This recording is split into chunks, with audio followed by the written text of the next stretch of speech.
When I came to power, there were like 7,000 Jedi and only one Sith.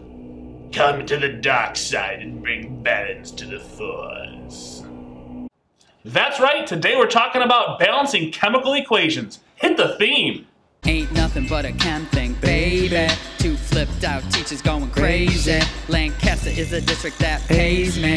Unbreakable, so please don't try to break this. But back to the lecture at hand. Hello and welcome to another episode of SchuFu Chemin. I'm your host Fu, and with me as always is Shu. Shu know it. So this unit is a very large unit, but here we're going to kind of switch gears from what we've been doing and talk about chemical equations as a whole. So let's get started. Chemical equations, a lesson from the Formulas and Equations unit. What is a chemical equation? It describes a chemical change. It shows the conservation of matter before and after the change, since atoms are rearranged, not turned into new atoms. It involves reactants, products, coefficients, and subscripts. Reactants versus products. For example, let's take a look at the following equation. 2A2 plus B2, we say the arrow as yields, so yields 2A2B. The arrow represents the reaction occurring. Reactants, those are the substances before the reaction. They're on the left of the arrow. Products are the substances after the reaction. They're on the right of the arrow. Thus, A2 and B2 are reactants, and A2B is a product. Subscripts versus coefficients. Coefficients. These are the numbers before the chemical formula. They represent the number of molecules. The subscripts, on the other hand, are the numbers within the chemical formula. These represent the number of atoms within the molecule. So looking at our example, thus, there are 2 molecules of A2 that's on the left, each containing 2 atoms. There's 1 molecule of B2 containing 2 atoms, and 2 molecules of A2B on the right, each containing a total of 3 atoms. So how do I balance a chemical equation? Finding total atoms. So using our same example, the total number of atoms is found by multiplying the coefficient by the subscript. Thus, there are 4 atoms of A on the left and 2 atoms of B on the left. 4 atoms of A on the right and 2 atoms of B on the right. Conservation of matter. Matter must be conserved during the reaction. The number of atoms before the reaction must equal the number of atoms after the reaction. Only the coefficients can be changed because changing the subscript changes the chemical formula. Only the coefficients can be changed! Balancing walkthrough. We have an example here of an unbalanced chemical equation. There is 1 Al atom on each side of the arrow. However, there are 2 Cl atoms on the left and 3 Cl atoms on the right. A common multiple of 2 and 3 is 6.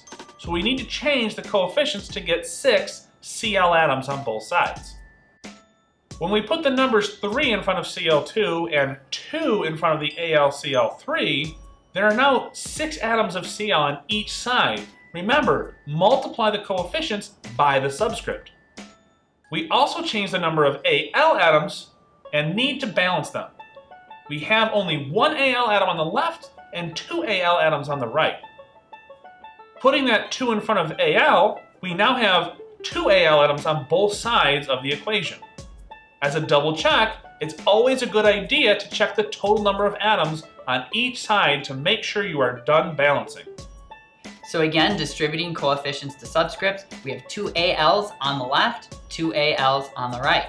We also have 6 Cl atoms on the left and 6 Cl atoms on the right. Now we know we are balanced. All right, ladies and gentlemen, we're going to do an example here. Shu, are you ready? I'm ready. All right, we have an unbalanced equation here of Na plus HOH yields NaOH plus H2. Okay, so we're going to tackle these elements one at a time from left to right. So what's the first thing you see in your equation on the left? All right, well, I see Na. All right, so how many NAs do we have on the left? Just 1. Good, so we want to look at how many NAs are on the right. Okay, it looks like I have 1 of those as well. So right now our NAs are balanced. The next thing we see is this HOH. We wrote it this way, let's break it down a bit. HOH is water, it is H2O. There's still 2 H's and 1 O. But we wrote it this way in balancing equations because it's gonna make your life easier. A good hint here is to keep your polyatomic ions together. Oh, okay, so Isn't OH hydroxide ion? It is. So we're going to treat OH as one unit, as an OH polyatomic ion. Okay, so both sides then it stays Yeah, together. we got it on both sides, so we're going to treat it as one. So the next element we see isn't HOH, it's actually just H. There it is. All right, so I've got one H on the left, and again, if I'm treating it separately, I'm only looking at H2, not the OH. I've got 2 on the right. All right, so we got to put a number in here. We got to change some values. We don't ever touch the subscripts, though. We have to only put in coefficients. All right, so I could put a 2 on the left because I've got 2 on the right. Perfect. So we've got our NAs balanced. We've got our H's balanced. The last thing to tackle is that polyatomic ion of OH. Let's balance that. All right, so I've got, now that I have the 2 in the front, that does apply to the OH, right? Yeah. So I have 2 OHs, but over here I only have 1 OH. All right, so what coefficient are we going to use for NaOH? I would have to put a 2 there. Okay, so now we've gone through all of our elements once. Let's just check to see if we're balanced. All right, well, if I go back to Na, which I checked was 1 originally, I just changed that to a 2 on the right. So I think I gotta go back, put a 2 here. Good. All right, and then, so now I've got 2 NAs on the left, 2 on the right. I've got 2 H's, if I'm just looking at the H and the HOH. Got 2 here. Do I have to write a coefficient in this last spot? You don't have to, but if it makes you feel better, you can write the 1. All right, just so I know that I checked it, I'll put the 1, so I know I have 2 H's on both sides. And then finally, I've got 2 OHs on the left because I'm treating it as one thing. 2 OHs on the right. I think I've checked everything, so I should be balanced now. That is a balanced equation. You try number 1. Balance the following 2 unbalanced chemical equations using whole number coefficients. What types of reactions are there? First one, synthesis. In a synthesis reaction, more than one substance comes together to form a single substance. Most of the time, 2 elements come together to form a compound, but simpler compounds can come together to form a complex compound. The next type of chemical reaction is decomposition. In a decomposition reaction, a single substance breaks down into more than one substance. Think of it as the opposite of a synthesis reaction. Usually a compound breaks down into elements, but a complex compound can break down into simpler compounds. Next reaction type, single replacement. In a single replacement reaction, an element replaces an element within a compound. The element that has been replaced is now a single element outside of the compound. Our next type of reaction is double replacement. In a double replacement reaction, elements in 2 compounds switch places to make 2 new compounds.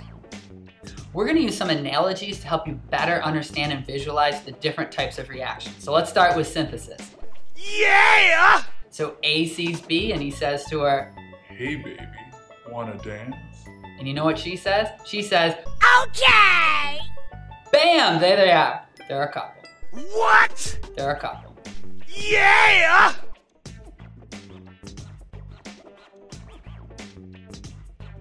In a decomposition reaction, we have couple AB. And A says to B, "Hey baby, I like Tupac." B says, I'm a Biggie fan. they're splitting up. What? They're splitting up. What? They're splitting up. Okay!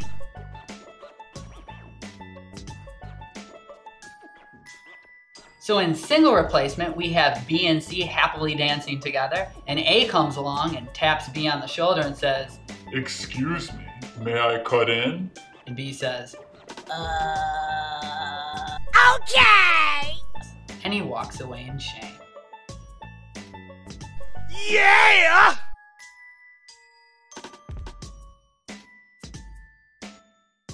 In a double replacement reaction, it's like couples at a square dance. What? It's like couples at a square dance. Okay! You got couple AB and couple CD. And the caller yells out, graph it all day and graph it all night. Swap your partners and swap them up tight. Yeehaw! Yeah!